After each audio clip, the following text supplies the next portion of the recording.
So I did. Reese talked about a Gary Marshall film. This one I'm gonna talk about is Pretty Woman. Do you remember that movie from back in 1990 with Richard Gere and Julie Roberts?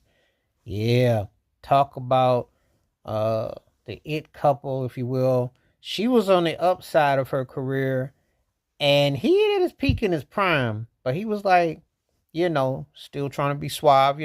It's an interesting thing because I'm gonna do a video about those two. Interesting who was bigger of the two. But anyway, in this movie, she played a lady of the night, and he was an upstart entrepreneur, and they worlds collided when he stopped her on the sidewalks and out in Beverly Hills.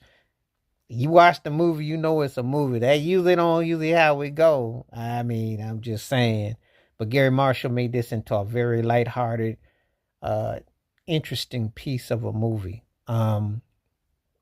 It had a lot of interesting elements to it. Hector Alonso was the manager of the hotel where the character everything was. Jason Alexander was playing a ruthless uh, business partner for Richard Gere's character, and then you had Ralph Bellamy. Remember Borderman, the two old cats in Trading Places, and they got broke at the end. So you had a lot of interesting characters in this film. Stiff neck jive turkeys in Beverly Hills. You know how it is. You know the stiffies there, and you look at you, put their glasses on their nose and look down on you, and to see what you got. And so you show some money. Then the money talks. Then they warm up.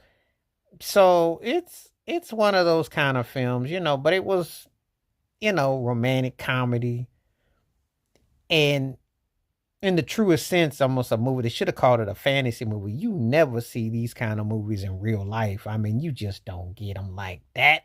This ain't how it go, you know. But it had something in store for a happy ending. Of course, one of her most memorable scenes is when she's in the taking the bubble bath, and she's got her headphones on with a Walkman, which will seem like archaic.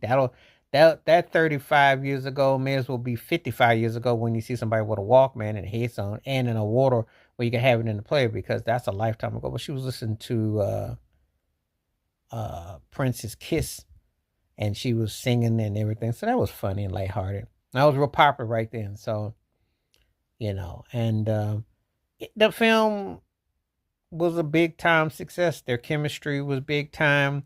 It was a movie that was not believable. I mean, I've never heard of a woman of the night in that capacity, unless of course she was commanding stuff.